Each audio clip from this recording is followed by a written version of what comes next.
सत्संग से सोधी आवे, नहीं जीव 84 में जावे। सत्संग से सोधी आवे, नहीं जीव 84 में जावे।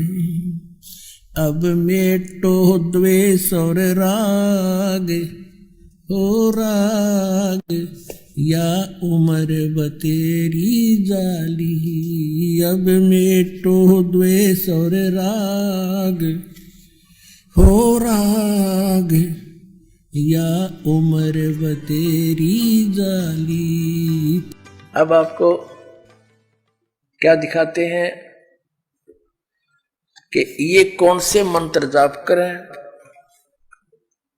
इनका तो कोई सिर पैर नहीं है के जाप करें। हरे राम राम राम हरे हरे, जय गोविंद सीताराम राधे श्याम। और फिर इनके मूल मंत्र क्या है वो दिखाता हूं आपको, देखिएगा। ये है एक मठ आमनाय महाअनुशासनम नामक एक पुस्तक है, जो आदि शंकराचार्य विरचितम, इन आदि शंकराचार्य जी ने ही इसका लेखन किया है। और ये कहां से छपी है? ये है आदि शंकराचार्य विरचितम वही। और संपादक और भाषा अंतर करता है डॉक्टर कामेश्वर नाथ मिश्र, आचार्य अध्यक्ष संस्कृत विभाग, अध्यक्ष शब्द विद्या संकाय, केंद्रीय तिब्बती शिक्षा संस्थान, सारनाथ वाराणसी उत्तर प्रदेश में। और ये नीचे और लिखा श्री काशी विद्वत परिषद न्यास, केदार घाट वाराणसी। और ये कहां से छपी है देखिएगा, ये कहां से छपी है? Shri Mata कंपोसेस private limited, B7/125 बागा हेड़ा, केदार घाट वाराणसी, दूरभाषित है। ये देखिएगा, इन 4 मठों की, 4 पीठों की न्यारे न्यारे देवता, न्यारे न्यारे इनके मंत्र। ये है पृष्ठ नंबर 33 पर हम आगे हैं। इस पर क्या बताया कि शारदा पीठ, शारदा मठामना यानी शारदा पीठ, इस क्षेत्र का नाम द्वारका है। और देवता सिद्धेश्वर है, श्री देवी है जो भद्रकाली, ये इनका पूज्य देव है और यह इनकी पूज्य देवी है। ठीक, यहाँ पर श्याम वेद इनके हवाले किया गया, ये केवल श्याम वेद का ही प्रचार करता है यहाँ का जो मठाधीश्वर है। ठीक, अब देखो इन्होंने अड़ंगा कैसे अड़ा रखा है, अपने अनुसार सदग्रंथों को मोल्ड कर दिया, उनके अनुवाद को। इसका अर्थ है, गीता अध्याय नंबर 2 का 46 का श्लोक है। इसका अर्थ तो ये बनता है कि बहुत बड़े जलाशय की प्राप्ति के उपरांत छोटे जलाशय में जैसा प्रयोजन रह जाता है, ऐसा ही विद्वान पुरुष को पूर्ण परमात्मा की जानकारी के बाद अन्य देवताओं में रह जाता, अन्य ज्ञानों में रह जाता है। और इन्होंने के ले लिया अपना उल्लू सीधा करने के लिए किसा अनर्थ कर दिया, अर्थात जैसे चारों ओर जल से भरे जलाशय से जितना प्रयोजन होता है उतना ही जल ग्रहण कर लिया जाता है, उसी प्रकार पूर्ण वेदों के न होने पर भी उक्त वेदों के उतने ही भाग अर्थात उपनिषद को ग्रहण करना ही ज्ञानी ब्राह्मण का प्रयोजन होना चाहिए। अब देख यो कर दिया काम इसने, अनुवाद गलत कर दिया, अपने अनुकूल उल्टा अर्थ कर दिया। क्या कर दिया कि वेद तो समझो बहुत बड़ा जलाशय है और हमने जितना जल चाहिए उतना ले लें, इसमें तो 4 वाक्य काट लिए, वेदों को भी छोड़ दिया। कहते हैं ब्राह्मण का कर्तव्य बनता है कि वो उपनिषद पढ़े, वेदों की जरूरत नहीं उसने। ये फिर देखियो, क्योंकि इनकी अंग्रेजी दास समझ सके है, आप क्या समझ माती तो पहले भाग जाते हैं। ये देखिए 34 पृष्ठ पे हम पढ़ रहे हैं, ये है गीता अध्याय 2 का 46। पहले तो ये आपको दिखाऊंगा जो पेटा भरेगा न, इनकी घनी कसूती धाक जम रही है जनता पे। अकीदा विद्वान में पढ़े थे, ये केवल भाषा जाने थे संस्कृत, और थारन के पास खक अध्यात्म ज्ञान थे, शून्य था इनका। देखिएगा श्रीमद् भगवत गीता, गीता प्रेस गोरखपुर से प्रकाशित है, जयदयाल गोविंद का इसके अनुवादक हैं। ये देखिएगा अध्याय नंबर 2 का और श्लोक नंबर आपको 46 दिखाते हैं। ये है अध्याय 2 श्रीमद् भगवत गीता और श्लोक नंबर 46। सब ओर से परिपूर्ण जलाशय की प्राप्त हो जाने पर छोटे जलाशय में जितना प्रयोजन रह जाता है, ब्रह्म को तत्व से जानने वाले ब्राह्मण का समस्त वेदों में उतना ही प्रयोजन रह जाता है। अब गीता तो क्या बता रही है, पवित्र ग्रंथ, कि जैसे बहुत बड़े जलाशय की प्राप्ति के उपरांत छोटे जलाशय में जैसा आस्था रह जाती है, जैसे एक छोटा जलाशय होता है जिसमें ये पता है कि 1 वर्ष वर्षा ना हुई तो वो जल सूख जाए उसका, और उस पर आश्रित जितने मानव प्राणी है वो भी दुख का सामना करेंगे, वो भी साथ नष्ट हो जाएंगे। और उन व्यक्तियों को कोई बहुत बड़ा जलाशय मिल जाए जिसको 10 वर्ष वर्षा ना हो तो भी जलना समाप्त हो, कहते हैं फिर उस छोटे जलाशय में जैसी श्रद्धा रह जाती है, ऐसे ही पूर्ण परमात्मा के तत्व ज्ञान की प्राप्ति के बाद अन्य ज्ञानों में जैसी आस्था रह जाती है। यानी अंडरस्टूड है, जिसने ऐसा जलाशय मिल गया 10 वर्ष वर्षा ना हो तो भी जल समाप्त नहीं हो तो तुरंत त्याग कर उसको तुरंत पहुंच जाएगा वहां पर। तो इसी प्रकार गीता जी तो ये कहते हैं कि उस बड़े जलाशय की प्राप्ति के बाद छोटे जलाशय छोड़ दे। और इन्होंने क्या किया है, अपने उल्लू सीधा करने के लिए घुमा दिया कि जैसे बहुत बड़े जलाशय में बहुत गुना जल होता है, हमने जितना चाहिए उतना ले लें बस। और फिर क्या प्रमाण दिया है कि ब्राह्मण को चाहिए केवल उपनिषद पढ़े, वेदों के चक्कर में नहीं पढ़े। देख फिर देखिए, ये पुस्तक है मठामने महानुशासनम, ये भी आपको दिखाई थी। इसके 34 पृष्ठ पर देखिएगा, ये है गीता का श्लोक। अभी आपने देखा, इसकी संस्कृत भी दिखा दो कि ना समझ माओ जल्दी, ये आत्मा हटे नहीं गया आपकी, इन्होंने हमें मूर्ख गणा बना दिया। ये देखिए गीता जी, ये वही श्रीमद् भगवद गीता, और इसलिए दूसरा अध्याय नंबर 2 का और श्लोक नंबर अब ये 46 है। ये संस्कृत भी देख लो इसकी, ये नो की नो है। यवनाराथ उद्पाने सर्वतः है समलू तोप के, ये नो का नो है। ये आप देख लो, इसने पढ़ का मन गणी पढ़नी नहीं आती, सैनो का नो। अभी इसमें इन्होंने के अनुवाद किया है, हमारे मूल ग्रंथ में क्या लिखा है, अर्थात जैसे चारों ओर से जल से भरे जलाशय से जितना प्रयोजन होता उतना जल ग्रहण किया जाता है, घुमा लिया उल्टा इसको।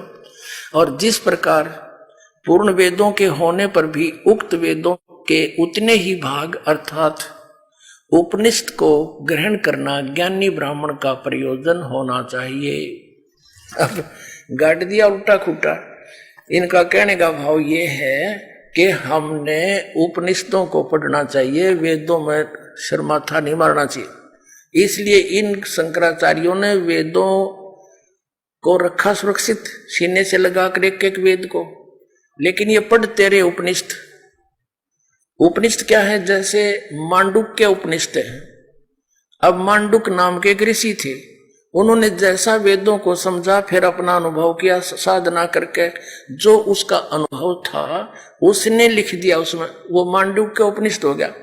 कठो उपनिषद है, वो कठ नाम के ऋषि थे, उन्होंने जैसा भी अनुभव किया, वेदों को जैसा समझा, अपना अनुभव उपनिषद में लिख दिया, तो उपनिषद बन गया उसके नाम थे। अब जैसे मैं ऋषि दानंद था नकली, इसने उपनिषद बना दिया सत्यार्थ प्रकाश और लिख दिया नो मैं वेदों अनुसार सारा ज्ञान लिख रहा हूं। तो वेद पढ़ना छोड़ दिया लोगों ने, सत्यार्थ प्रकाश पढ़ना शुरू कर दिया। अभी तो शुक्र है समय पर इसकी पोल खुल गई, ना तो ये उपनिषद में आ जाता कुछ दिनों के बाद।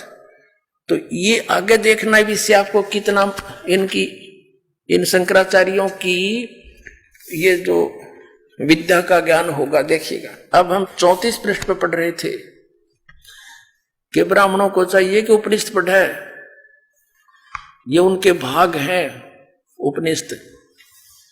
अब 35 पे क्या बताया इन्होंने, शारदा द्वारका पीठ के बारे में हम पढ़ रहे हैं। इसका महावाक्य है तत्वमसि, तत्वमसि, जिसका उल्लेख सामवेद अंतर्गत एक छांदोग्य उपनिषद है। छांदोग्य उपनिषद है, उसके 6 का 8वां अध्याय 6 का 8वां श्लोक है। ये इस उपनिषद से ले रखा। छंदोग्य उपनिषद क्या? तत्वमसि, यह जीवात्मा और परमात्मा के अभेद का बोध कराता है। यानी तत्वमसि का अर्थ है परमात्मा ही जीवात्मा है, जीवात्मा ही परमात्मा, ये भेद कराता है। यह सरलार्थ भी किया है कि जो तत्वमसि है इस 3 पदात्मक महावाक्य रूपी त्रिवेणी संगम में तीर्थ की भावना से स्नान करता है जो व्यक्ति, अर्थात तत्त्वम पदों का शोधन करके महावाक्य के लक्ष्य अर्थ के चिंतन में तल्लीन रहता है, उसे तीर्थ नाम से कहा जाता है। तत्वमसि यानी ये जीव ही ब्रह्म है, आत्मा और परमात्मा के अभेद का बोध कराता है। आगे देखो, अब आपको दिखाते हैं गोवर्धन मठ आमनाए, गोवर्धनपुरी। यहां देखिएगा, इसका क्षेत्र पुरुषोत्तम है, भगवान जगन्नाथ इसके देवता हैं और देवी विमला है, ठीक है। और इसका महावाक्य क्या है? यहां का महावाक्य प्रज्ञानम ब्रह्म, ये ऐत्रेय उपनिषद का अध्याय 5 का 3रा मंत्र है। उपनिषद से ले रखे इन्होंने, ये ऐत्रेय उपनिषद से ले रखे, ये ऐत्रेय उपनिषद लिखा हुआ स्पष्ट। इनके भगवान भी न्यारे न्यारे, इनकी देवी भी न्यारी न्यारी और इनके मंत्र भी न्यारे न्यारे। ये कहां से है? यहाँ पर ऋग्वेद का पाठ होता है, यहाँ के नाम ऋग्वेद का ही पठन होता है ओनली। अच्छा, अब हम आगे चलते हैं। ये ज्योतिर्मय ज्योतिर्मठ, ज्योतिर्मठ आमनाए, जिस पर वर्तमान में शंकराचार्य श्री स्वरूपानंद जी पीठाधीश्वर है। अब 3रा आमनाए उत्तर दिशा में है, ज्योतिर्मठ है, इसका दूसरा नाम श्री मठ है। यहाँ का देवता भगवान नारायण देवता है, देवी पूर्णागिरी है। अच्छा, ये हम 40 पर पढ़ रहे थे, 40 पे, अब 41 पे आगे हैं। यहाँ का जो महावाक्य क्या है? महावाक्य है अयम आत्मा ब्रह्म। ये मांडुक्य उपनिषद का 2रा अध्याय से लिया है। यह आत्मा ब्रह्म है, यह आत्मा ही भगवान है, इसका ये अर्थ है। और यहाँ अथर्ववेद इनके नाम है, उपदेश होता है। अब देखिएगा 3रा श्रृंगेरी मठ, श्रृंगेरी मठामनाए। और यहाँ पर सरस्वती, भारती और पुरी इस मठ के अधिकारी इस गोत्र से, इस नाम से प्रसिद्ध होते हैं। रामेश्वर नामक क्षेत्र है, भगवान आदि ब्रहा इसका देवता है और इस मठ की देवी कामाक्षी है, ठीक है। और फिर देखना इसका महावाक्य क्या है। 44-45 पर पढ़ रहे हैं, 144-45 पे इसका महावाक्य यजुर्वेद का यहाँ सब अध्याय होता है। इसका ही महावाक्य अहम ब्रह्म अस्मि, ब्रह्मानी अहम ब्रह्म अस्मि। ये व्रत उपनिषद का है, अध्याय 1 कांड 4 के मंत्र 10 से लिया गया है, अहम ब्रह्मास्मि। अपने आत्माओं, ये तो कंसेप्ट क्लियर ही हो गया। इन्होंने स्पष्ट कर दिया कि वेदों में तो बहुत घना पानी है, जल है, उसकी बजाय हमने वेदों से ही लिया हुआ निष्कर्ष जो उपनिषद रूप में है, उनके भाग हैं, इन ऋषियों ने अनुभव किया है, साधना करके निष्कर्ष दिया, उसको पढ़ना चाहिए। ब्राह्मण का ये कर्म है, ब्राह्मण का कर्म है कि वेदों से ही पढ़ना चाहिए हमने, ब्राह्मण माने विद्वान पुरुष का। अब ये स्पष्ट हो गया। फिर इसमें एक और कहा, कोई सूक्ष्म वेद के बारे में कहा, देखिएगा, ये है पृष्ठ नंबर 48 पे। इस पे लिखा है कि एक सूक्ष्म वेद है, सूक्ष्म वेद का उपदेश होता है। ये स्वात्मक नामक आमनाय है और महान परमात्मा मठ है। अब हमने ये देखना है कि एक सूक्ष्म वेद और है। अब सूक्ष्म वेद इनका समझ में नहीं आया। इनसे किसी ने पूछा, ये शंकराचार्यों से, कि जी वो जो मठ आमनाय पुस्तक के अंदर 5वां वेद लिखा है सूक्ष्म वेद, वो कौन सा है? कोई तो कहता है वो महाभारत है और कोई कहता है वो श्रीमद् भगवद गीता है।